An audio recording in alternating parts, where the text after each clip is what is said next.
Subscribe करिए rising Uttar Pradesh को और दबाइए इस बेल आइकन को ताकि आप पाए यूपी की न्यूज अपने मोबाइल पर सबसे पहले। प्रदेश में कोरोना संक्रमितों की संख्या अब 3,36,294 पहुंच चुकी है। 24 घंटे के भीतर 6,318 पॉजिटिव केस बढ़े हैं, जबकि 81 संक्रमितों की मौत हुई। राहत की बात यह है कि इस दौरान 4,715 लोग कोरोना को मात देकर अस्पतालों से डिस्चार्ज हुए। राज्य में अब 68,235 एक्टिव केस हैं जिनका इलाज चल रहा है। अब तक प्रदेश में 2,63,288 लोग ठीक हो चुके हैं। प्रदेश में बीते 24 घंटे में 1,51,000 सैंपल्स की जांच की गई। अब तक प्रदेश में कुल 80,89,000 सैंपल्स की जांच की जा चुकी है। सितंबर में अब तक कुल 23,02,964 सैंपल की जांच की गई। प्रदेश में पॉजिटिव केस का प्रतिशत 4.7 रहा। शाहजहांपुर में सनसनीखेज मामला सामने आया है। यहां सदर बाजार थाना क्षेत्र में ससुर ने कुल्हाड़ी से हमला कर बहू की हत्या कर दी। वारदात के वक्त पति भी मौके पर मौजूद था। मृतका के मायके वालों का आरोप है कि दहेज की खातिर बेटी को उसका ससुर प्रताड़ित करता था और आज उसने उसकी जान ले ली। वहीं पुलिस ने शव को पोस्टमार्टम के लिए भेजा तो मेडिकल कॉलेज में मायके और ससुराल वालों में आपस में भिड़ंत हो गई। लोगों ने एक दूसरे को दौड़ा दौड़ा कर पीटा। पुलिस ने स्थिति को संभाला। यह मामला शाहजहांपुर के रौजा थाना क्षेत्र का है। वाराणसी जिले में स्थित मड़ुवाडी रेलवे स्टेशन का नाम अब बनारस हो गया है। केंद्र सरकार से अनापत्ति प्रमाण पत्र मिलने के बाद राज्यपाल आनंदीबेन पटेल ने स्वीकृति दे दी है। इसके बाद यूपी सरकार के लोक निर्माण विभाग ने इसको लेकर अपनी अधिसूचना जारी कर दी है। आपको बता दें कि जनवरी 2019 में मड़ुवाडी रेलवे स्टेशन का नवनिर्माण किया गया है। इस स्टेशन का निर्माण 36 करोड़ 79 लाख रुपए की लागत से हुआ है।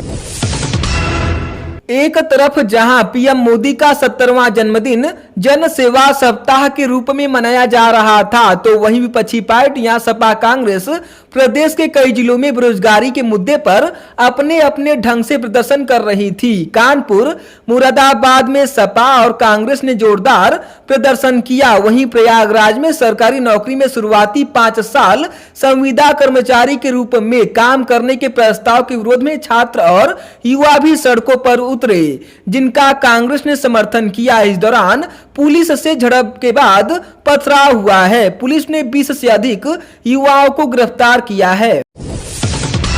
चंदौली जिले में मुगलसराय कोतवाली पुलिस ने क्षेत्र में अवैध रूप से संचालित बूचड़ खाने पर छापेमारी की, लेकिन इस दौरान पुलिस टीम पर फायरिंग की गई। हालांकि सतर्क पुलिस की जवाबी कार्रवाई में 4 आरोपी दबोचे गए, लेकिन बूचड़ खाना संचालक फायरिंग करते हुए मौके से फरार हो गया। मौके से 102 किलो भैंस के कटे मांस, तमंचा, कारतूस, चापड़, कुल्हाड़ी, तराजू, बाट, माप आदि सामान मिले हैं। पुलिस ने आरोपियों को जेल भेज दिया है और फरार संचालक की तलाशी जारी है।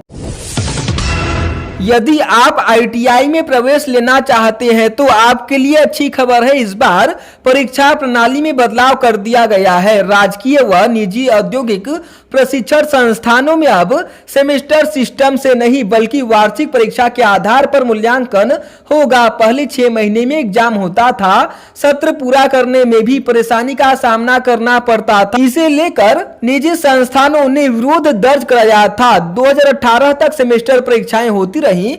पिछले वर्ष परीक्षाएं सेमेस्टर सिस्टम से न कराए जाने का प्रस्ताव भेजा गया था, जिस पर सहमति होने के बाद सिस्टम को बदल दिया गया। अब 1 साल में परीक्षाएं होंगी। 2 साल में कोर्स की 2 बार परीक्षा होगी। राज्य व्यावसायिक परीक्षा परिषद के संयुक्त निदेशक SC तिवारी ने बताया कि सेमेस्टर सिस्टम को समाप्त कर दिया गया है।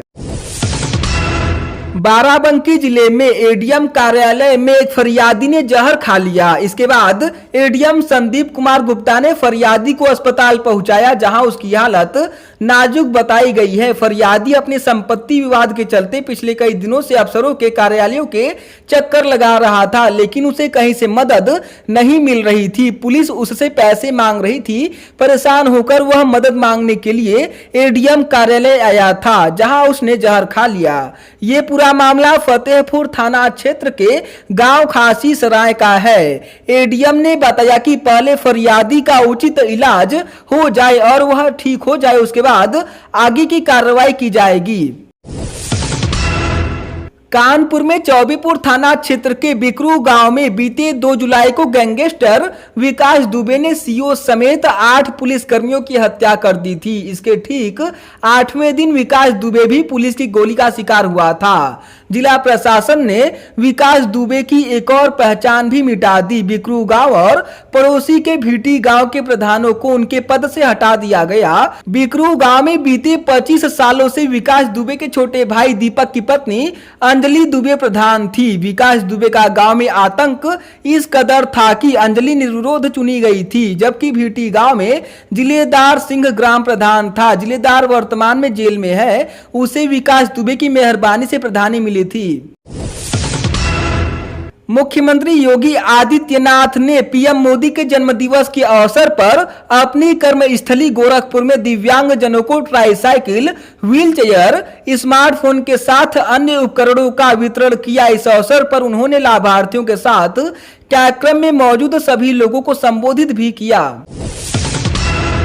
सरकारी नौकरी में संविदा की अवधि 5 वर्ष करने के खिलाफ मुख्यमंत्री योगी आदित्यनाथ को पत्र लिखकर विरोध प्रकट करने वाले बीजेपी के विधान परिषद सदस्य देवेंद्र प्रताप सिंह अयोध्या में सड़क पार करते समय बाइक की टक्कर से घायल हो गए हैं। गोरखपुर निवासी बीजेपी से विधान परिषद सदस्य को काफी चोटें आई हैं। उनको किंग जॉर्ज मेडिकल यूनिवर्सिटी के ट्रामा सेंटर रेफर कर दिया गया है। समीक्षा अधिकारी, सहायक समीक्षा अधिकारी आरओ 2016 की मुख्य परीक्षा के लिए उत्तर प्रदेश लोक सेवा आयोग यानी यूपीपीएससी ने बड़ी राहत दी है। यूपीपीएससी ने स्पष्ट किया है कि पीसीएस की तर्ज पर कुल पदों के सापेक्ष 13 गुना अभ्यर्थी मेंस के लिए सफल नहीं होंगे, बल्कि उनकी तादाद 18 गुना होगी। नियमों में बदलाव से अभ्यर्थियों में गुस्सा रहा है। यूपीपीएससी के सचिव जगदीश ने बताया कि विज्ञापन में मेंस के लिए 18 गुना अभ्यर्थियों को पास करने की बात कही गई है। इसमें किसी प्रकार का बदलाव नहीं किया गया है। कहा गया है कि अभ्यर्थी किसी के बहकावे में आए बिना परीक्षा की तैयारी करें।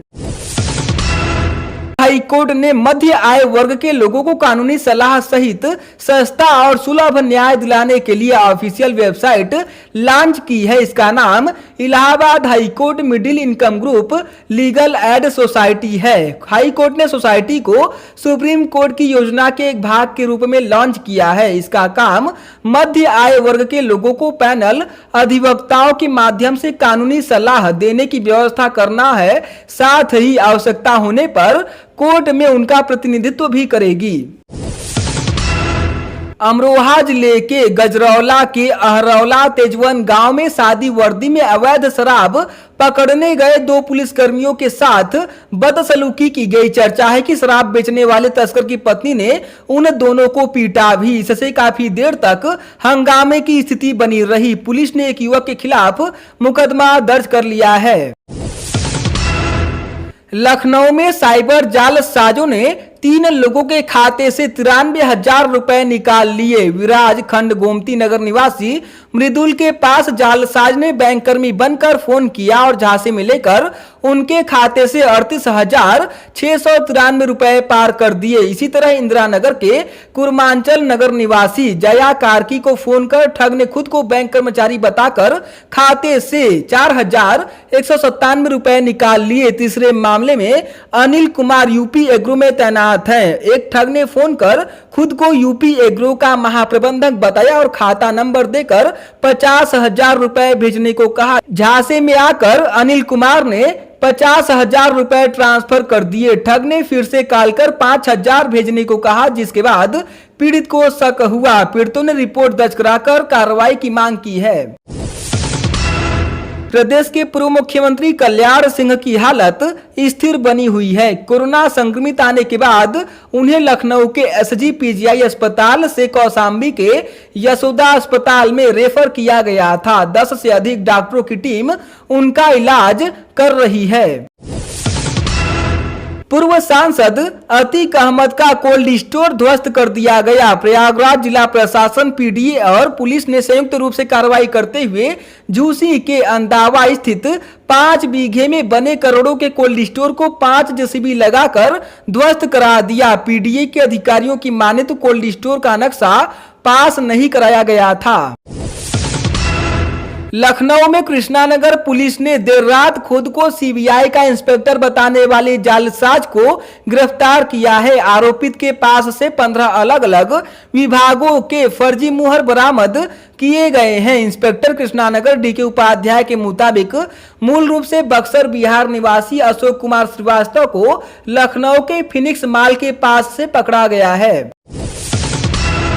कांग्रेस महासचिव प्रियंका गांधी वाड्रा ने रोजगार के मुद्दे पर प्रदेश के कई युवाओं के साथ डिजिटल संवाद किया और कहा कि उनके लिए रोजगार राजनीति का नहीं बल्कि मानवीय संवेदना का विषय है तथा युवाओं के लिए आवाज उठाने में वह कोई कसर नहीं छोड़ेंगी। उन्होंने यह भी कहा कि प्रदेश में संविदा नीति के खिलाफ सड़क पर उतरकर आवाज उठाई जाएगी।